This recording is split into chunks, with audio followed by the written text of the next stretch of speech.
코로나19가 이제 마스크 쓴 지 한참 됐잖아요. 아직도 마스크 쓰고 기도하는 건 쉽지 않습니다. 자, 빨리 마스크를 벗었으면 좋겠어요. 이렇게 기도하면 그런 날이 올 줄 믿습니다. 자, 사랑이라는 말 너무 흔하면서 우리 주변에 언제나 등장하는 주제잖아요. 뭐 설교하면 또 사랑 주제는 항상 1년에 몇 번은 꼭 하는 것 같아요. 인간은 누구나 사랑 때문에 행복하기도 하고 사랑 때문에 힘들어하기도 합니다. 얼마 전에 아내랑 이렇게 서울역 롯데마트 장을 보러 걸어갔어요. 그리고 걸어갔는데 이제 걸어가고 있는데 한 커플이 이렇게 서 있는 거예요. 그리고 한 커플 여자가 울고 있어요. 근데 남자가 어깨에 손을 얹고 위로를 해주고 있더라고요. 무슨 장면일까? 저와 저희 아내는 옆을 보면서 남의 슬픔을 보면서 토론은 아니고 좀 대화를 나눴습니다. 그래서 저희는 이런 결론을 내렸습니다. 둘이 헤어지는 장면이다. 남자는 원하지 않는데 여자는 원하지 않는데 남자는 헤어지니 미안하니까 어깨를 손을 얹고 그래 나 없이 잘 살 수 있을 거야 이러는 장면이다. 이렇게 직감적으로 이렇게 추측을 했습니다. 그리고 장을 다 보고 나오는데 여전히 그 커플이 그러고 있더라고요. 그 서울역 앞에 택시 오는 거기 어딘지 아시죠? 이렇게 택시 쓰는데 거기 그러고 있더라고요. 자, 이것을 보면서 이 여성분이 얼마나 힘들까 하면서 대화를 나누며 집에 온 적이 있습니다. 요즘 봄철이 되어서 남산에 꽃도 예쁘게 피지만 꽃만큼 예쁜 남녀 커플들을 보게 됩니다. 그들을 보면서 참 행복하겠구나라는 생각을 하게 됩니다. 어떤 커플은 손을 딱 잡고 이렇게 예쁘게 동화책에 나오는 것처럼 손을 잡기도 하고, 어떤 커플은 아직 손을 못 잡은 이렇게 이렇게 달 때마다 이렇게 전기가 오는 그런 상태 있잖아요. 달랑말랑 잡을까 말까 이때가 가장 설레이는 요런 상황, 이렇게 애매한 설레임을 보며 느끼며 걷는 커플들을 보면서 아이고 사랑하니까 참 행복하겠구나라는 설레임을 보게 됩니다. 물론 저도 아직도 설레인다고 생각하며 살고 있습니다. 아이스크림 설레임이 참 좋아요. 그렇죠? 자, 생각해보면 누구나 사랑을 하고 살아갑니다. 사랑 없이 살아가는 사람은 아무도 없을 거예요. 단지 이성을 사랑한다, 이것보다 하나를 더 범위를 넓혀서 보면 누구나 자기 자신을 사랑하죠. 그렇죠? 그리고 또 이성을 사랑하기도 하고 자녀를 사랑하기도 합니다.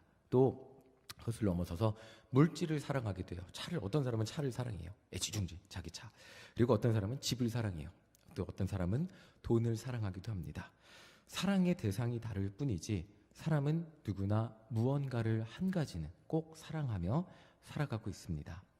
그렇기 때문에 사람은 자기가 사랑하는 것 때문에 행복하기도 하고, 때로는 자기가 사랑하는 것 때문에 가슴 아파 눈물을 흘리기도 합니다.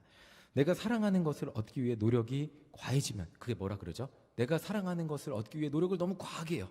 그러면 그것을 집착이라고 하고, 내가 사랑하는 것을 나는 가지지 못했는데 남이 가진 것을 참지 못하면 그것을 질투라고 합니다. 그렇죠? 그리고 내가 사랑하는 것을 잃어버리면 뭐라 그러죠? 그것은 상실이라고 합니다. 누구나 사랑하고 살지만 우리가 우리 주변을 보면 정말 제대로 사랑하면서 사는 사람은 많지 않음을 보게 됩니다. 누구나 이런 질투, 집착, 상실, 요 속에서 고통당하며 사는 사람들이 너무나 많은 것을 보게 됩니다. 사도 바울은 건강한 교회를 세워가는 비결을 에베소 교인들에게 지금 1장부터 4장까지 알려준 거예요. 관심은 에베소 교회가 건강해지길 바란 거예요. 그리고 이제 5장으로 넘어와서 건강한 교회를 세우는 비결은 성도가 제대로 사랑하는 것임을 말해주고 있는 거예요.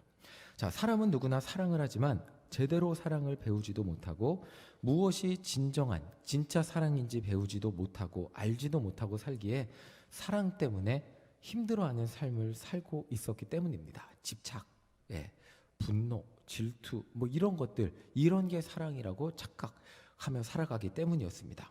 그것이 세상 사람들의 삶이었고, 그리스도인들은 이제 그 삶을 벗어나서 제대로 된 사랑을 하며 살아야 하는 존재가 되었기 때문입니다. 그리고 그렇게 사랑할 때만이 그리스도의 몸인 교회를 제대로 온전히 참으로 세워갈 수 있기 때문이었습니다. 자, 우리 5장 3절, 에베소 5장 3절 함께 읽어보겠습니다. 시작. 음행과 온갖 더러운 것과 탐욕은 너희 중에서 그 이름조차도 부르지 말라. 이는 성도에게 마땅한 바니라. 사람들은 사랑이라는 이유로 이게 사랑이라고 자기의 욕심을 사랑이라고 포장해서 음행을 합니다. 이 설교를 준비하면서 에베소 5장을 주제로 써놓은 이제 미국 학자 글을 읽었어요. 이 에세이였는데 이렇게 얘기해. 현재 서양 사회가 사랑이라는 이름으로 처해 있는 사랑의 위기를 말해주고 있었습니다. 미국은 이제 너무나 자기의 표현이 자유롭고 자기의 감정에 솔직해진 사회이기 때문에 낯선 이성에게 강렬한 이끌림을 느끼고 결혼한 가정이 있는데도 불구하고 낯선 이성에게 강렬한 이끌림을 느끼는 것을 사랑이라고 느끼고 사랑이라는 이름으로 포장된 욕망과 탐욕 때문에 수많은 가정이 무너지고 상처받는 상황을 설명해주고 있었습니다. 현대 미국 그리스도인들 그리고 현대 미국 사회 가정들의 이런 것들의 위기가 있다고 설명을 해주고 있었어요. 과거 로마 사회는 음란한 사회였다고 합니다. 물론 현대 사회도 마찬가지죠. 인간의 잘못된 사랑이 얼마나 많은 문제와 어려움을 만들어내는지 우리는 어렵지 않게 알 수 있습니다. 자, 에베소 5장 5절 우리 함께 읽어보겠습니다. 함께 읽겠습니다. 시작. 너희도 정녕 이것을 알거니와 음행하는 자나 더러운 자나 탐하는 자 곧 우상 숭배의 자는 다 그리스도와 하나님의 나라에서 기업을 얻지 못하리니. 사도 바울은 사랑은 자기 만족을 위해서 사랑을 사용하는 자는 음행하는 자, 자신의 욕망을 위해 탐하는 사람, 그리고 우상 숭배 이런 것들을 하는 사람이라고 말하고 있습니다. 지금 다 잘못된 것들을 사랑하고 있는 사람이라고 표현하고 있는 거예요. 자, 예수님은 제자들에게 그리고 율법학자들에게 두 가지를 사랑하라 그랬어요. 뭐죠? 먼저 하나님을 사랑하고 내 이웃을 내 몸같이 사랑하라고 말씀하셨어요. 근데 여기에 잘 보면 너의 욕망을 사랑하라고 말씀하지 않으셨어요. 그리고 그 욕망을 이루기 위해서 음행하거나 욕심을 부리며 살거나 우상 숭배하고 네 욕심을 사랑하라고 말씀하지 않으셨어요. 결국 이 모든 것은 자기 자신을 사랑해서 내가 사랑하는 것 같은 욕심을 이루려는 삶은 모두 하나님의 자녀의 삶이 아니라는 거죠. 사도 바울은 이러한 욕망이 너무나 당연한 세상이 그럼에도 불구하고 이러한 욕망이 너무나 당연하게 여겨진 로마 사회, 그러니까 자기 욕심을 채우는 것, 자기의 욕망을 채우는 것, 자기의 육신의 소욕들을 채우는 것이 너무나 당연한 로마 사회에서 그리스도인들도 그 속에서 살아야 하고 세상을 떠나서 등지고 산속에서 살지 않고 그 가운데서 살면서 그 사람들과 어울려 사는 그리스도인들이 어떤 모습으로 세상에서 살아야 하는지 당부하고 있다는 거예요. 그리스도인들이 나타내야 할 진짜 사랑의 모습이 무엇인지 묵상하고 그대로 살라고 말씀하고 있는 거예요. 자, 진짜 사랑의 모습을 이제 보겠습니다. 5장 2절입니다. 우리 함께 읽어보겠습니다. 시작. 그리스도께서 너희를 사랑하신 것 같이 너희도 사랑 가운데서 행하라. 그는 우리를 위하여 자신을 버리사 향기로운 제물과 희생 제물로 하나님께 드리셨느니라. 하나님을 본받는 것은 하나님께서 우리 성도들을 사랑하셨듯이 우리도 그렇게 사랑하는 거예요. 하나님이 우리를 너무나 사랑하셔서 누구를 이 땅에 보내주셨죠? 예수님 보내주셨죠. 그리고 누구의 죄를 위해 죽으셨죠? 내 죄를 위해 죽으셨고, 그리고 죄와 죽음을 이기시고 뭐 하셨죠? 부활하셔서 우리 모든 사람의 죄를 사해 주셨습니다. 그래서 우리가 하나님의 자녀가 되어 하나님을 본받는 것은 예수님의 사랑과 같이 다른 사람을 위해서 우리의 것을 주는 거예요. 그러니까 내 어떤 욕심을 채우고 만족을 위해서 내 누군가를 이렇게 사랑하는 척하는 게 아니라 다른 사람의 만족과 다른 사람의 구원을 위해서 내 것을 주는 것, 우리의 마음, 시간, 재물 등등을 헌신하는 것을 의미합니다. 그러니까 더 정확하게 말씀드리면 한 영혼을 사랑하기 위해서, 한 영혼을 구원하기 위해서 하나님이 내게 주신 모든 것을 사용하는 삶을 의미합니다. 지난주 유숙기 성도님이 세례를 받으셨어요. 그런데 이제 그 전주 일주일 전에 세례 교육을 받기로 유숙기 성도님하고 제가 전화로 굳게 약속을 해서 전화를 2번 통화나 했어요. 그리고 10시 20분까지 꼭 오세요 그랬는데 제가 10시 10분부터 기다렸어요. 유숙기 성도님이 오셨을까요? 안 오셨을까요? 오셨어요. 오시긴 오셨는데 10시 50분에 오셨어요. 그래갖고 사실 저만 애타는 저는 발이 동동 굴러지죠. 안 오시면 이 세례 받으셔야 되는데 세례를 줘야 된다는 그 애타는 마음이 저는 있었어요. 그래갖고 막 발을 동동 기다리는데 안 오시는 거예요. 아무리 기다려도 안 오세요. 근데 저랑 같은 마음이 한 분이 더 계시더라고요. 그 속회 속장이신 배월의 권사님이 저보다 더 어쩔 줄을 모르시는 거예요. 유숙이 왜 전화를 안 받아요? 왜 전화를 안 받고 어디쯤 왔나? 계속 그 유리벽, 그 선교관 유리벽 바깥을 보면서 이렇게 계속 보시는 거예요. 결국 10시 50분에 오셔서 세례교육 받는다 그러셔서 예배 드려야 들어가세요라고 그렇게 들어가셨는데 배우리 권사님이 너무 안타까워하시더라고요. 그리고 이제 다시 금요일에 세례교육을 하기로 약속을 했습니다. 이제 한번 이분이 펑크를 냈기 때문에 세례 이틀 전 금요일 날에는 꼭 받으셨어야 돼요. 왜냐하면 그날 안 받으시면 제가 토요일 날 제주도 가서 결혼식, 우리 청년 결혼식이 있었기 때문에 토요일은 전혀 여유가 없었어요. 그러니까 꼭 금요일 날 오전에 받으셨어야 돼요. 오후에는 우리가 또 계란전도 나갔잖아요. 시간이 아예 없었어요. 그래서 꼭 받아야 되는 상황인데 제가 또 배어리 권사님이랑 통화하면서 유숙 권사님 꼭 챙겨주세요. 받아야 돼요. 이렇게 얘기를 하고 그날 아침에 전화를 드렸어요. 그랬더니 제가 10시 한 40분쯤에 유치원 이제 그날 부활절 예배에 참석하고 있는데 배우리 권사님 전화가 오셔갖고 제가 전화를 못 받으니까 문자로 유숙희 성도님 챙겨서 왔다고 문자가 왔어요. 교육 늦을까봐 빨리 챙겨왔다고. 엄청 이렇게 본인이 챙기지 않으면 또 늦을까봐 엄청 신경 써서 데리고 오시는 모습을 보았어요. 그리고 유숙희 성도님 혼자 교육을 받으시면 어색하다고 같이 옆에서 교육 받으시면서 유숙희 성도님 교육 잘 받을 수 있도록 계속 이렇게 도우시고 말로 돕고 이렇게 나도 그렇게 예수 믿어보니까 좋았다고 계속 옆에서 도우시는 모습을 봤어요. 그리고 제가 교육을 마치고 이제 신앙 고백을 여쭤보는데 옆에서 믿어지지? 믿으면 아멘이라고 하는 거야 라고 하면서 도우시는 모습을 봤어요. 한번 그 영상 한번 보여줄게요. 예, 이거는 배우리 권사님 목소리는 없고 그때 제가 영상에서 사역자 방에 올린 건데 영상 한번 보여주세요. 네. 네. 그리고 우리 예수님이 유숙희 성도님의 모든 죄를 죽으시고 또 부활하신 것 믿으십니까? 믿습니다. 그러면 유숙희 성도님의 모든 죄를 예수님이 다 사해 주셨음을 믿으십니까? 믿습니다. 그러면 이제 유숙희 성도님 마음의 중심에는 유숙희 성도님이 아니고 예수님이 계심을 믿으십니까? 믿습니다. 아멘. 아멘. 예. 네, 좋습니다. 자, 이렇게 제가 이게 처음에 그냥 녹화하려고 한 게 아니라 처음에 그냥 질의응답을 했는데 너무 확고하게 아멘을 하셔갖고 한 번 더 저희 녹화하겠습니다. 그래서 녹화를 한 거예요. 자, 아멘하는 모습을 보면서 제가 정말로 이분이 예수님을 영접할 수 있을까라는 의구심을 가지고 했지만 이분이 영접 기도를 너무나 진지하게 하고 이 아멘을 하면서 진지하게 하는 모습을 보면서 제가 참 마음에 감동이 많이 됐습니다. 근데 저만 감동하는 줄 알았더니 옆에 계신 우리 권사님도 굉장히 감동을 하시더라고요. 자, 제가 깨달은 것은 이것이 진짜 사랑이라는 것입니다. 그리고 그 결과 유숙희 성도님이 세례를 받는데 그 성도님이 앞에 제가 이제 세례 보좌를 했잖아요. 계속 눈물을 훔치시는 거예요. 목사님이 질의응답 이렇게 아까 그렇게 주님 말씀대로 사시겠습니다. 세례 문답을 하는데 계속 눈물을 닦으시는 거예요. 세례하는데 그 성령님이 그 마음 안에 역사하시는 모습을 보면서 정말 많이 제가 감동을 받고 하나님이 세례 가운데 역사하신다는 것을 다시 한번 깨달을 수 있었습니다.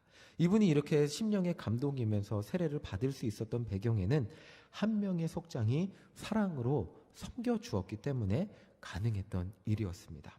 자, 사도 바울은 진짜 사랑이, 그러니까 우리의 욕망을 채우는 것이 진짜 사랑이 아니고 어떤 내 욕구를 채우고 내 만족을 뭔가 물건에 집착하고 내 어떤 목적을 달성하기 위해서 그것을 사랑하는 것이 진짜 사랑이 아니고 이렇게 내 한 것, 내 한 시간, 내 모든 정성을 다해서 한 영혼이 살아나는 것이 진짜 사랑이라는 것을 우리에게 알려주고 있는 거예요.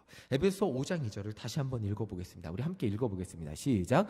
그리스도께서 너희를 사랑하신 것 같이 너희도 사랑 가운데서 행하라. 그는 우리를 위하여 자신을 버리사 향기로운 제물과 희생 제물로 하나님께 드리셨느니라. 그리스도께서 우리를 위하여 행하신 것 같이 우리도 한 영혼을 구원하고 살리기 위해서 우리가 할 수 있는 최선의 노력을 다하라는 거예요. 바로 이것이 진짜 사랑이라는 거예요. 제가 세례 교육을 하면서 유숙희 성도님께 이렇게 말씀을 드렸어요. 우리가 왜 이렇게 유숙희 성도님을 세례 드리기 위해 전화하고 일찍 오세요. 그리고 연락도 하고 권면도 하고 세례 받으세요. 그렇게 교육하시는지 아십니까? 세상처럼 유숙희 성도님 한 명 이렇게 세례 받고 우리 회원이 되면 저한테 인센티브가 없습니다. 무슨 보험회사처럼 인센티브 있으면 좋겠는데 그런 것도 없고 어떤 이익이 있는 것도 아닌데 이렇게까지 우리가 열심히 세례 받으라고 말씀드리는 이유는 예수님이 저를 구원해 주셨고 그리고 저를 위해 그렇게 사랑해 주신 그 예수님이 유숙희 성도님을 세례 주시기를 원하시기 때문입니다. 그분이 나를 사랑하셨듯이 유스키 성도님도 사랑하시기 때문입니다. 우리가 바라는 것은 우리 함께 예수님 믿고 같이 천국 가는 것입니다. 그것이면 제가 너무나 행복합니다. 라고 말씀을 드렸어요. 교회의 전도가, 교회의 사랑이 진짜 가치가 있는 이유는 아무런 대가가 없기 때문입니다. 내가 뭔가를 해서 그 대가를 얻는다면 그것의 가치는 그 대가겠죠. 그런데 더 값어치가 있는 이유는 우리가 이렇게 사랑을 주었음에도 불구하고 그 대가가 나에게 어떤 물질적인 것, 그것으로 보상받지 않기 때문입니다. 나에게 아무런 현실적 이익이 없는데도 불구하고 상대방이 그저 예수님을 영접하는 것으로 인하여 기뻐하는 것, 이것이 사도 바울이 말하는 교회 안에서 진짜 사랑이라는 것입니다.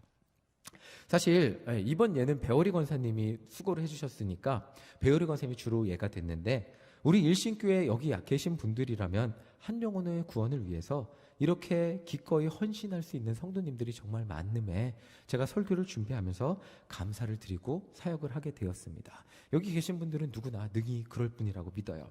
자, 에베소서 5장 8절 9절 함께 읽어보겠습니다. 우리 함께 읽겠습니다. 시작. 너희가 전에는 어둠이더니 이제는 주 안에서 빛이라. 빛의 자녀들처럼 행하라. 빛의 열매는 모든 착함과 의로움과 진실함에 있느니라. 과거의 나를 사랑하고 나만을 사랑하고 나의 이익을 위해 살던 우리는 이제 빛의 자녀로 살게 되었어요. 그리고 그 열매가 나타나는데 그게 뭐냐면, 내가 빛의 자녀가 됐으니까 내 빛으로 인해 세상의 모든 어두움이 밝아지는 거예요. 모든 착함과 의로움과 진실함, 내 안에 있는 예수 그리스도의 빛으로 인하여 어두움 가운데 살고 있는 그 사람에게 갔을 때 그 사람이 빛 가운데로 나오게 하는 빛의 자녀로서의 삶을 살게 된다는 것입니다. 그것이 우리 모두의 진정한 사랑의 삶이라는 거죠. 자, 이제 오늘 마지막으로 살펴볼 빛의 자녀로 변화된 성도에게 나타내는 삶의 가장 큰 변화를 살펴보겠습니다. 그것은 4절에 나와 있습니다. 4절 읽어보겠습니다. 함께 읽겠습니다. 시작. 누추함과 어리석은 말이나 희롱의 말이 마땅치 아니하니 오히려 감사하는 말을 하라. 자, 뭐예요?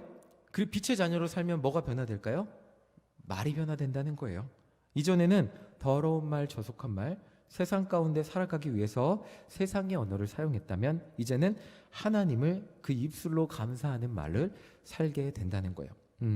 제가 아이스크림집 일할 때 가장 많이 사용했던 영어가 있어요. 그게 뭐냐면 헬로우예요. 그렇죠? 안녕, 헬로, how are you? 하면 어때? 이렇게 물어봐요. 그리고 이제 손님이 들어오면 당연히 그거 해야죠. 근데 그거보다 더 많이 썼던 말도 있어요. 뭘까요?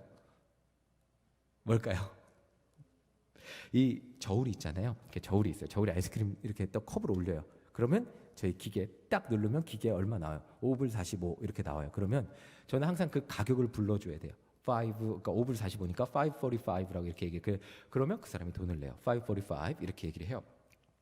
자, 제가 가장 많이 말했던 것은 아이스크림 가격이에요. 하루 종일 무슨 말을 했나 보면 돈 얘기를 하루 종일 한 거예요.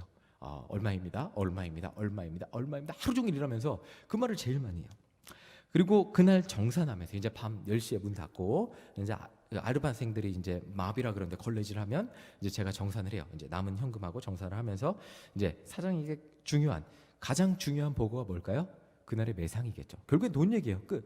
처음에는 처음도 가게 시작할 때 돈으로 시작해서 돈으로 끝나요. 매상이 많으면 저는 자신이 있었고 매상이 적으면 자신이 없었습니다. 세상 가운데에서 아이스크림집에서 일하면서 살아보니까 제가 하는 말의 주제 중 가장 중요한 것은 how much is it? 바로 돈이었습니다. 그런데 한국에 와서 목회만 하면서 살게 되니까 제 말의 주제가 달라지게 되더라고요. 하루 종일 말을 하는 주제는 수많은 교회 일들, 특히 성도님들 삶의 어려움과 변화들에 대한 대화가 훨씬 많아졌고 이분들에 대한 기도와 관심에 대한 주제가 훨씬 많아졌습니다. 살면서 돈 이야기를 안 하며 살 수는 없겠죠. 우리가 교회 일을 해야 되는데 쌀 사잖아요. 쌀 사는데 예산이 얼마 필요하고 몇 개 사면 얼마고 이런 얘기는 당연히 해야겠죠. 그런데 하루 종일 돈 얘기는 안 해요. 자, 하루 종일 돈 얘기. 어쩐 날은 아이스크림집이라면 신랑이에요. 야, 너네 너무 비싸다. 전에 역가게 저기 차 타고 10분 가면 역가가 훨씬 싸. 그러면서 돈 얘기로 신랑이 하고 돈 때문에 막 싸우고 이러는데 지금은 돈 이야기를 안 할 수 없지만 돈이 주제가 되는 삶을 살지는 않습니다. 교회 사역에 있어서 가장 중심은 영혼을 살피고 영혼을 구원하기 위한 말이 되었어요. 성도들을 만나면 감사하고 은혜로운 말을 나누게 된 거예요. 어려운 이야기를 들으면 얼마나 힘드세요? 하나님이 함께 하십니다. 함께 기도하겠습니다. 하나님이 도우실 거예요. 이런 말들을 하며 이전에 제가 아이스크림집에서는 누구도 저한테 이런 말을 듣고 싶어 하지 아니하고, 그래서 저한테 가장 듣고 싶은 말이 뭘까요? 하나 더 줄게. 아니면 자기가 기대했던 것보다 조금 싸게 계산해 주는 거, 이런 것들을 원하는 그런 삶을 살다가 지금은 하나님이 여러분들과 함께 하세요 라고 말하며 살고 있습니다. 그리고 지난주 세례식을 하면서 눈물 흘리는 유스키 성도님의 모습을 보면서 진심으로 감사하게 되는 그런 삶을 살아가고 있습니다. 말씀을 정리하면서 우리는 진짜 사랑을 하며 살아가는 사람들입니다. 세상이 사랑하는 재물과 세상의 것들을 사랑하며 그런 욕망에 사로잡혀 살지 않고 영혼을 사랑하는 사람들입니다. 그리고 이 삶에 진짜 빛과 기쁨과 감사가 있습니다. 그리고 이렇게 모인 사람들이 모여서 서로 사랑하는 곳이 교회라는 것입니다. 제가 일신교회에 와서 매년 하나님이 이루시는 일을 감사하면서 사역을 하고 있습니다. 과연 할 수 있을까 했던 일들이 하나하나 해나가는, 제가 설교 시간에 사진들을 보여드릴 거예요. 보여드렸잖아요. 하나하나 될까 기도했던 것들, 그런 것들이 되어가는 것을 보면서 참 많이 감사했던 경험들이 많습니다.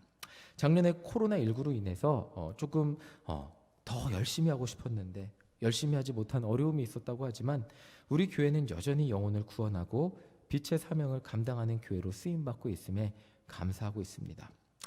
작년에 코로나19로 한창 어려운 상황이 있을 때 사진 몇 번 보여드렸는데 저희 아내 지아랑 셋이서 어린이 주일 선물을 돌리러 간 적이 있었어요. 평일에 선생님들이 너무 바쁘셔서 주일에 한두 집 정도 가고 평일에 제가 그냥 쭉 돌면서 돌렸습니다. 사진 한번 보여주세요. 사진 한번 이렇게 보여드린 적 있죠. 이렇게 아이들, 못 나오는 아이들 이렇게 돌면서 아이들 만나고 돌렸습니다. 물론 이 아이들 지금도, 그때 이후로 지금도 교회 한 번도 나오지 않았어요. 그럼에도 불구하고 이 아이들 챙길 수 있음에 감사했어요. 그리고 제가 사실 유초등부를 떠나고 젊은이부를 가면서 기도를 했던 것은 제가 안 하면 누가 할까. 선생님들이 과연, 그때도 선생님들이 이렇게 바쁘시고 잘 못해주는 상황이 있었기 때문에 제가 안 하면 누가 할까, 과연 전도사님도 이제 주말에 나오시는 분이기 때문에 누가 할까, 이런 생각들을 가지고 기도를 많이 했어요. 근데 사진 한번 또 보여주세요. 지난주 이렇게 전사님하고 제가 나갈 때보다, 제가 혼자 나갈 때는 선생님들이 저를 많이 의지했는데 이제는 이렇게 다 같이 나가시더라고요. 이런 모습을 보면서 제가 걱정했던 것들은 걱정에 불과하구나라는 생각을 해보게 되었습니다. 아직도 물론 미약해요. 우리 교회 학교도 더 열심히 해야 돼요. 당연하죠. 영혼들을 더 챙기고 열심히 전도해야 됩니다. 그런데 아직도 교회 학교 시작도 못한 교회들도 있고 열심히 못하는 교회들도 너무나 많아요. 모이지 않아서 힘들어하는 교회들도 많아요. 그럼에도 불구하고 우리는 나갈 수 있음에 감사하는 교회가 되고 있습니다. 제 기도 제목은 아무리 어려운 상황이 와도 전도하기를, 영혼 사랑하기를, 세례 주기를 멈추지 않는 일신교회, 그리고 일신성도, 일신교회 교회학교가 되는 것입니다. 작년 3월에 2월 달에 코로나19 때문에 멈췄어요. 그리고 이제 다시 부활주일에 예배를 시작하려고 이제 하는데, 예배 이제 저 몇 번 말씀드렸잖아요. 이렇게 의견 일치가 안 돼서 코로나가 좋아지면 다시 시작하면 좋겠습니다, 이런 의견도 있고, 그래서 제가 어떻게 해야 되나 괴로운 마음에 유초등부실로 올라갔는데 유초등부실 달력이 예배를 멈춘 달, 그러니까 2월달 달력 그대로더라고요. 누가 가서 그 유초등부실 예배실, 제가 가장 많이 회개한 건 누가 가서 그 달력을 뗄 생각도 안 하고 예배가 멈추니까 아무도 그곳을 찾지를 않았더라고요. 한번 멈추면 다시 시작하기가 너무나 어렵습니다. 그것을 생각하며 아무리 어려운 상황이 와도, 정말 어떤 상황이 와도 전도하기를 멈추지 않는 교회, 어떤 상황이 와도 영혼 사랑하기를 멈추지 않는 교회, 어떤 상황이 와도 세례 주기를 간절히 소망하며 기도하는 교회, 이런 교회가 일신교회가 되기를 간절히 소망합니다.